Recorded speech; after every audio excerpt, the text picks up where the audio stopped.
A quarta força de ligação intermolecular que a gente vai estudar, no Atkins ele deixou junto com as de London, tá? Mas é uma força que é uma outra combinação, ou seja, uma outra possibilidade das moléculas se interagirem. E aí vai ser essa ligação aqui, ó, dipolo com dipolo induzido. Só para comentar que aqui a gente acabou de estudar no vídeo anterior eram as forças de London. E força de London é uma molécula apolar com apolar. Então seria dipolo induzido com dipolo induzido, entenderam?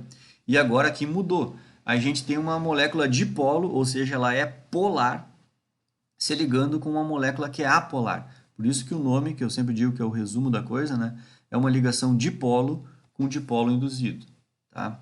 Bom, então aqui a gente vai ter a equação que define ela é essa daqui. A equação que define uma ligação desse tipo, uma molécula polar com uma não polar, a gente vai pegar a molécula que é polar, a gente usa o micro, lembra? Que a gente vai colocar aqui o momento dipolo dela, ou seja, ela é uma molécula polar. Não adianta, mesmo que ela seja na forma gasosa, ela é polar, tá? Então, a gente usa o micro aqui para descrever o valor numérico do momento dipolo dela. E, inclusive, isso é a coisa que mais influencia na equação, tanto é que isso está elevado ao quadrado, tá? Então, já dá para perceber que a coisa que mais influencia aqui nesse tipo de ligação é a molécula polar, tá? E depois a gente vai considerar a polarizabilidade da outra molécula que era apolar, né? Então, essa polarizabilidade é simbolizada por alfa, tá? Então tá. E aí aqui vocês vão perceber que isso aqui tem a mesma razão de a distância entre as duas elevada a 6. Então isso de novo é a mesma explicação que eu falei antes. Essas moléculas têm que estar muito pertinho uma da outra para se justificar que exista esse tipo de ligação aqui, ó, dipolo induzido, tá? Então são ligações, são energias de ligações em que elas têm que estar muito grudadinhas uma na outra para se configurar que aquilo está acontecendo, para se configurar que aquilo está tendo uma atração entre uma e outra, tá? Bom, esse tipo de ligação, então, aqui no livro nem tem a explicação dela, né? Mas eu acho que é bem óbvia, né? No que a gente já estudou no vídeo anterior, que era de London, uma molécula apolar acabava polarizando a outra. Por quê? Porque uma molécula apolar tem os elétrons espalhados na nuvem eletrônica, e quando ele chega perto de outra molécula apolar, aquela nuvem eletrônica com nuvem eletrônica, uma hora uma nuvem se repele, e aí aquela molécula acaba se polarizando. Quando ela se polarizou, automaticamente ela polariza a outra, né? Então, já fiz essa explicação antes. Aqui no livro nem tem uma explicação nova para essa parte aqui, porque é bem óbvio.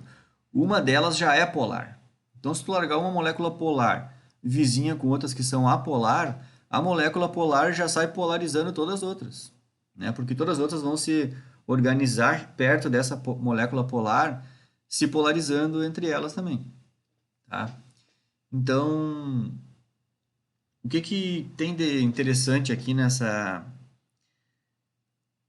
parte aqui das ligações dipolo induzido? Uma é saber que a equação que define elas é essa daqui, muito parecida com as ligações de London, né? E a outra coisa que é interessante aqui é que aqui vou fazer depois um comentário, né, de duas coisas que dão um bug no, no cérebro do estudante, né? Principalmente no ensino médio. Eu no ensino médio eu dou eu diminuo bastante essa parte aqui, tá? Depois eu comento isso. Mas assim, ó, então aqui recapitulando. Todas essas ligações intermoleculares em que a equação que descreve a ligação que aconteceu na ligação intermolecular, e quando essa equação aqui considera que a distância entre as moléculas está elevado na 6, entenderam? Sempre que essa distância estiver elevado na 6, quem mais estudou isso daí foi um cientista chamado Van der Waals, tá? E agora, recapitulando com vocês, quando a gente estudou a segunda interação intermolecular, que era as dipolo-dipolo na forma gasosa, a distância entre as moléculas na forma gasosa estava elevada na 6. Quando a gente estudou a terceira, que foi o vídeo anterior, ligação entre moléculas, que é quando são todas apolares, a gente chama isso de forças de London, a distância era elevada na 6. E agora, nesse vídeo que a gente está estudando a quarta interação intermolecular, que é a ligação dipolo induzido, ou seja, a molécula polar com apolar. A gente tem a distância também elevada a 6. Então, o que eu quero dizer? Que a dipolo-dipolo, na forma gasosa, as forças de London e as interações dipolo-dipolo induzido, todas essas em que o R está elevado a 6, todas essas são também chamadas de forças de Van der Waals. Então, Van der Waals era o nome desse cientista que estudou bastante esses tipos de ligações. Tá? Então, aqui no curso de Química, aqui eu estou detalhando bem direitinho isso. Né? Quando eu dou aula no ensino médio, eu não faço esse discurso. Hein? Eu faço o que geralmente todo livro de Química do ensino médio faz. É dizer que as forças de London é a mesma coisa que as de Van der Waals, sabe? Porque não vai dar para entrar em detalhe que tem as dipolo na fase gasosa e assim por diante, né? E outra coisa interessante aqui nesse comentário que eu estou fazendo com vocês em relação à química do ensino médio é que essa interação aqui dipolo induzido, ou seja, uma molécula polar interagir com uma molécula apolar, isso vai contra uma das regrinhas que a gente ensina no ensino médio. E eu sou um dos que ensino, né? Porque para facilitar a coisa lá, né? Que o que a gente aprende no ensino médio lá? Garanto que vocês já sabem. Que semelhante solubiliza semelhante. Então, por exemplo, se eu tenho moléculas polares, elas vão se misturar com moléculas polares. Se eu tenho moléculas apolares, elas vão se misturar com moléculas apolares. E é isso que a gente aprende. A gente aprende isso no ensino médio. E aí, então, quando tu chega nessa etapa aqui, ó, que eu estou dizendo para vocês que eu estou pegando uma molécula polar e eu estou dizendo que ela se mistura com molécula apolar. E aí isso lá no ensino médio parece uma inverdade. O cara marca que não existe isso, né? Mas na verdade existe. Só que qual que é o detalhe? O detalhe é que esse tipo de interação ela é muito fraca. Vocês vão ver que a energia de ligação de uma molécula polar com uma apolar é muito fraca a energia de ligação. Se a energia de ligação é muito fraca, elas até vão conseguir interagir entre elas, mas a gente não vai conseguir misturar muitas moléculas usando essa força da interação. Entenderam? Então, no dia a dia, nos fenômenos do dia a dia, cada vez que a gente tem molécula polar misturada com apolar, podem ter certeza que a gente vai ter muito pouquinho de uma dentro da outra. Tanto faz nas proporções. Vamos pensar... Aqui vou dar dois exemplos para vocês. Ó. Vamos pensar assim, ó. Até acho que no Atkins ele dá esse exemplo, né? Onde é que eu li isso aqui? Está aqui, ó. Qual é um exemplo de uma ligação polar com apolar? É o oxigênio, o gás oxigênio, dissolvido em água.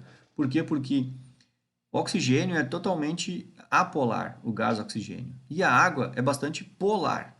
E como é que a gente consegue ter oxigênio dissolvido em água? Inclusive, esse oxigênio dissolvido na água é o que o peixe respira, né? Então, como é que eu consigo isso? Eu consigo por atração dipolo induzido, que é a que a gente acabou de estudar, só que podem ter certeza. Essa ligação aqui ela é bem fraca, então a gente sempre vai conseguir colocar muito pouco oxigênio dissolvido na água. É isso. Sempre a gente vai ter muito pouco oxigênio dissolvido na água. A gente não consegue ter um montão de oxigênio dissolvido na água. O limite de solubilidade do oxigênio na água ele é bem baixo. Tá? E por isso, então, por isso que eu falei aquela hora, a gente não consegue misturar esses dois aqui em proporções muito altas. Sempre vai ter um pouquinho de um dentro do outro. E a gente pode pensar num exemplo ao contrário. Querem ver? Quem é que tem exaustor em casa? Em cima, sabe, tem o fogão e em cima do fogão tem aquele exaustor, né? Eu, por exemplo, eu tenho. E de tempos em tempos, o nosso exaustor, a parte de cima dele, tá tudo cheio de gordura. Não entendem isso? Ou então, se alguém for visitar uma cozinha de restaurante, hein, pode olhar que no teto é meio todo gorduroso, o teto da cozinha, né? Por que vai parar gordura lá nas gradezinhas do exaustor ou lá no teto da cozinha? Quando que nunca saltou graxa da boca do fogão até o exaustor? Nunca aconteceu isso. Assim como nunca espirrou óleo lá no teto da cozinha. Vai parar por quê? Porque no vapor da água, uma pequena partezinha do vapor da água, ele conseguiu pegar moléculas apolares, que era a parte oleosa do óleo. E aquele vapor vai passando vapor e vapor e vapor, e dias e dias e dias de vapor com uma pequeníssima quantidade de óleo, só que aquele vapor ele bate lá na gradezinha do nosso exaustor e aquele óleozinho fica lá. O vapor, depois a água evapora, vai embora, mas o óleozinho fica lá grudado. Então, quem carregou o óleo que era apolar até a grade do exaustor foi o vapor de água, entenderam? Inclusive, esse fenômeno de moléculas apolares serem carregadas pelo vapor da água é uma das técnicas em química que provavelmente vocês vão estudar em química orgânica. Eu até selecionei aqui uma imagem. Deixa eu me achar aqui. Essa imagem aqui, ó. Eu até selecionei uma imagem de um aparato de laboratório que faz isso, que é um processo de extração de óleos, óleos em plantas, óleos naturais, né? Pode escolher planta, alimento, o que for, qualquer coisa, tá? Que tenha óleo, tá? E como é que é feito isso? A gente coloca, vamos supor assim, tu pode tirar óleos naturais de casca de laranja. Coloca as cascas de laranja aqui, enche esse balão aqui com água e aqui embaixo isso aqui vai aquecer. Então é simplesmente uma bacia que aquece aqui. Aquece essa água com casca de laranja e aí vai evaporar a água. A água vai evaporar, não tem por onde sair. E a água vai evaporar, não tem por onde sair. Aqui ela tenta ser escapatória aqui, mas a torneira está fechada, o vapor não faz esse caminho aqui, né? E o único caminho que o vapor tem é atravessar esse condensador aqui. Esse condensador aqui, o vapor passa bem onde está passando o mouse, aqui. E aqui dentro é um vidro, um tubo de vidro, dentro de um tubo de vidro mais grosso. E por fora, nesse tubo de vidro mais grosso, a gente tem uma entrada d'água aqui, que vem a água da torneira. A água passa pela parte de fora do tubo do vidro, né? Por fora que eu digo do vidro interno, né? São um vidro dentro do outro aqui. Então essa água passa pela parte de fora do vidro interno e a água vai embora por aqui. O sentido de entrar água por aqui e a água sair por ali é simplesmente resfriar esse tubo de vidro interno, que é um vidrinho mais fino, que tem mais ou menos a mesma espessura desse que vem daqui, ó, tá? E esse vapor, então, quando ele encontra esse vidro aqui, que está resfriado por água nas paredes externas do vidro, o vapor condensa. Quando o vapor condensa, aqui vai pingar a água na forma líquida. E aí a água na forma líquida pinga aqui, a torneira está fechada, não tem por onde sair, vai juntando água, vai juntando água. A gente tem um nível aqui, ó. Essa água vai juntando, vai aumentando o volume aqui. À medida que aumenta o volume aqui, esse nível aqui vai aumentando. Então a gente vai aumentando esse volume, vai aumentando e uma hora vai ter tanta água aqui que